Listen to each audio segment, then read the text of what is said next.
London studio called Figuration.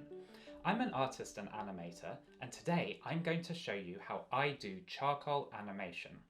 What is charcoal animation? Well, it's a series of drawings or frames that come together to make a film sequence. It's erasure animation. This means you make a drawing, take a photo of it, and then you erase that drawing and redraw it to make the next frame. And why charcoal?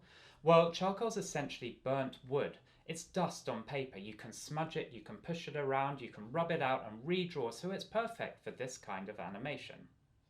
Now let's take a look at what you'll need to get started. You'll need paper. This is 190 grams cartridge paper. It's thick and it's smooth so the charcoal can move freely across the surface. You'll need masking tape. You're going to want to fix that paper down to the surface you're working on. You don't want it to move in the middle of your animation. Of course, you'll need charcoal, and here is a whole range of different sizes to make a whole range of different marks. You'll need erasers. So I've got here a putty eraser which smudges the charcoal nicely, a hard eraser to get some good clean marks, and then fine erasers to get thinner marks that you can work into the charcoal to reveal the paper again. I've got some kitchen roll. This is really useful for smudging charcoal, but it's also good for wiping your hands on as you go along. Or even better, wet wipes, because this can get really messy. And finally, you'll need something to capture those drawings as you go along. I've got a smartphone here with a camera. It also has a special animation app which I'll take you through. I fixed the smartphone to a stand. Now you can use a selfie stand or anything that will keep your phone stable and pointing downwards at the sheet of paper that you're drawing on. Before we get stuck into the animation, let's have a look at what you can do with charcoal. You can take a stick like this and draw with it, pressing lightly for a fine line or heavily for a dark line. If you use the side, you can cover lots of the paper really quickly with charcoal. And then you can smudge it with your fingers or, even faster, with a rag. You can work back into it with a rubber. This is a putty rubber that lifts the charcoal off the paper really nicely.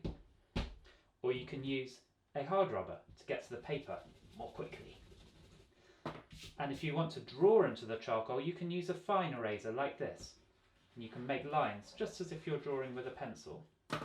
And then when you've revealed some of the paper, you can work back into it with more charcoal and keep drawing, building up layers as you go.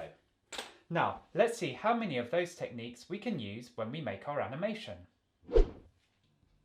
Now let's have a look at the app. I'm using I Can Animate, which you can get on the Google Play Store for Android or from the App Store for iOS. There are many different apps. The key thing is to get something that works for stop motion, which allows you to take photos with your phone camera and then sequence them together into a film. Different apps and different operating systems may have similar features, but the buttons are likely to be in different places. So get familiar with the app, and I'm sure you'll be able to find you can do all the things that I'm going to demonstrate here. So this is what it looks like when you open the app. All your projects are there, but let's go for a new project. Choose Project Settings, and there you can rename your project and also choose Standard, Widescreen and the frame rate. The higher the number of frames per second, the faster your animation will play back. Now you're ready to add some frames to your project. First off, go to the settings to lock exposure, focus and auto white balance. This will create consistency through your project. Down the right hand side you have the icon for the camera, which is where you take your photo. Below that is the short-term playback that plays the previous few frames that you've made, and below that is the full playback to play the entire animation as you've captured it so far. On the left hand side, I'd like you to look at the middle button there, which allows you to do something called onion skinning. This will give you the previous frame as you work on the next one. And as you see me work on the animation later, you'll see what I mean. There's a kind of ghost effect of the previous image that allows you to line up the next image. At any time you can return to the previous screen, where you'll see all your frames laid out across the bottom. On the left you can click to delete, duplicate or reverse frames. At any time to return back to where you were before, you just click the arrow on the right.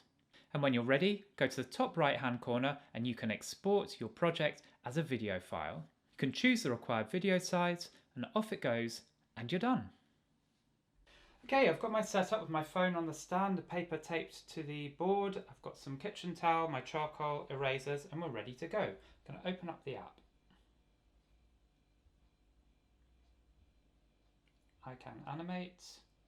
And I'm going to do a new project by pressing this button here. Tap here to add some frames to your project.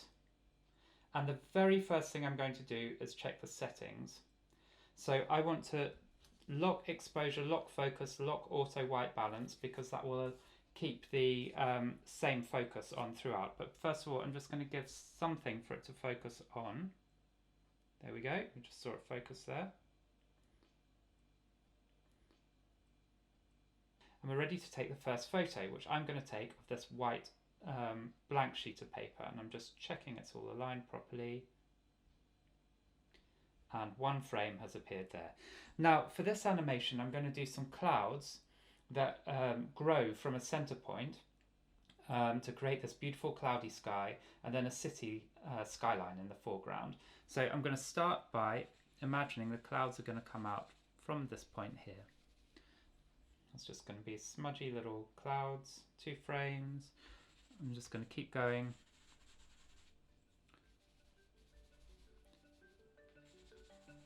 To build them up from that point.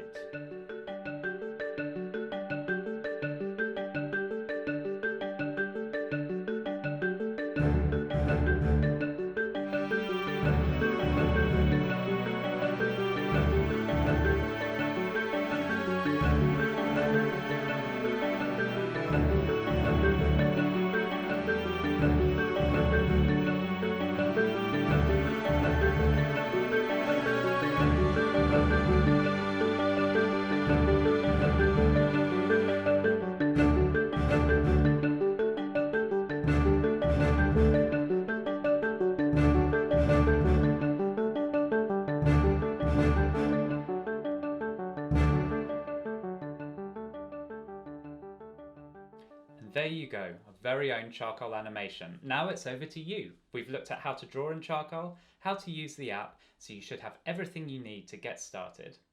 And if you're interested in more creative activities and workshops, check out the Barnet website or Figuration Zone website. We've got loads of things that you can get involved in.